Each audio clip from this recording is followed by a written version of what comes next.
शुक्रवार का दिन माँ संतोषी को समर्पित है। इस दिन संतोषी माँ की पूजा और व्रत का पालन करने से इनकी कृपा बनी रहती है। मान्यता है कि पूजा के साथ व्रत का पाठ करने से जीवन में कभी धन संपदा की कमी नहीं होती।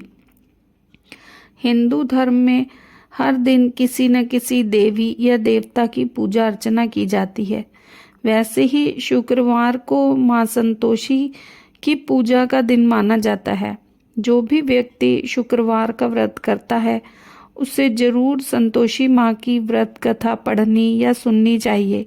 ऐसा करने से संतोषी माँ प्रसन्न होती हैं और अपने भक्तों के सभी कष्टों से रक्षा करती हैं। संतोषी माँ की व्रत कथा। एक बुढ़िया के 7 पुत्र थे। उनमें से 6 कमाते थे और एक बेरोजगार था। वो अपने 6 बेटों को प्रेम से खाना खिलाती और 7वें को बाद में उनकी बची हुई जूठन खिला दिया करती। 7वें बेटे की पत्नी इस बात से बड़ी दुखी थी क्योंकि वह बहुत भोला था और ऐसी बातों पर ध्यान नहीं देता था। एक दिन बहू ने जूठा खिलाने की बात अपने पति से कही। पति ने सिर दर्द का बहाना बनाकर रसोई में लेटकर स्वयं सच्चाई देख ली। उसने उसी क्षण दूसरे राज्य जाने का निश्चय किया। जब वह जाने लगा तो पत्नी ने उसकी निशानी मांगी।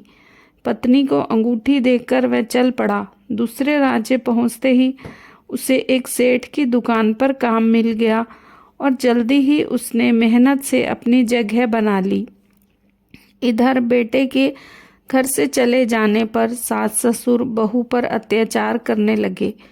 घर का सारा काम करवा के उसे लकड़ियां लाने जंगल भेजते और आने पर भूसे की रोटी और नारियल के खोल में पानी देते। इस तरह अपार कष्ट में बहू के दिन कट रहे थे। एक दिन लकड़ियां लाते समय उसने कुछ महिलाओं को संतोषी माता की पूजा करते देखा और पूजा विधि पूछी।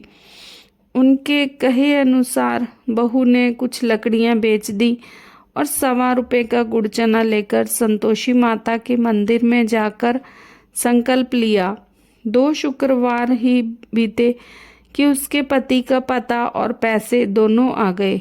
बहू ने मंदिर जाकर माता से फरियाद की कि उसके पति को वापस ला दे, उसको वरदान दे। माता संतोषी ने स्वप्न में बेटे को दर्शन दिए और बहू का दुखड़ा सुनाया। इसके साथ ही उनके काम को पूरा कर घर जाने का संकल्प कराया। माता के आशीर्वाद से दूसरे ही दिन बेटे का सब लेन देन का कामकाज निपट गया और वह कपड़ा गहना लेकर घर चल पड़ा। वहीं बहू रोज लकड़ियां बीनकर माता जी के मंदिर में दर्शन कर अपने सुख दुख कहा करती थी।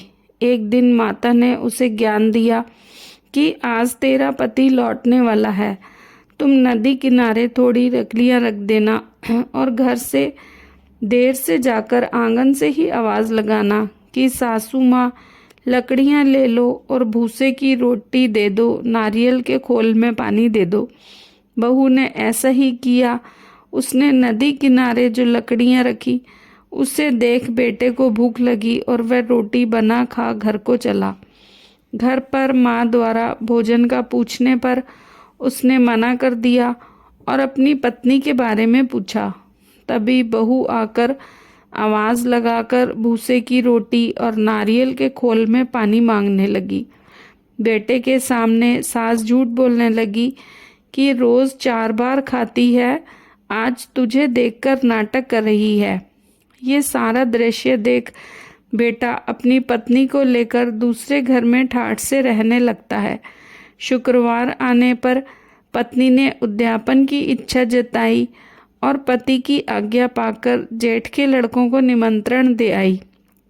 जेठानी को पता था कि शुक्रवार के व्रत में खट्टा खाने की मनाही है। उसने अपने बच्चों को सिखाकर भेजा कि खटाई ज़रूर मांगना। बच्चों ने भरपेट खीर खाई और फिर खटाई की रट लगाकर बैठ गए। ना देने पर चाची से रुपए मांगे और इमली खरीदकर खा ली। इससे संतोषी माता नाराज़ हो गई और बहू के पति को राजा के सैनिक पकड़कर ले गए। बहू ने मंदिर जाकर माफ़ी मांगी और वापस उद्यापन का संकल्प लिया। इसके साथ ही उसका पति राजा के यहाँ से छूटकर घर आ गया। अगले शुक्रवार को बहू ने ब्राह्मण के बच्चों को बुलाया और दक्षिणा में पैसे ना देकर एक एक फल दिया। इससे संतोषी माता प्रसन्न हुई और जल्दी ही बहू को एक सुंदर पुत्र की प्राप्ति हुई। बहू को देख पूरे परिवार ने संतोषी माता का विधिवत पूजन शुरू कर दिया और अनंत सुख प्राप्त किया। बोलो संतोषी माता की जय।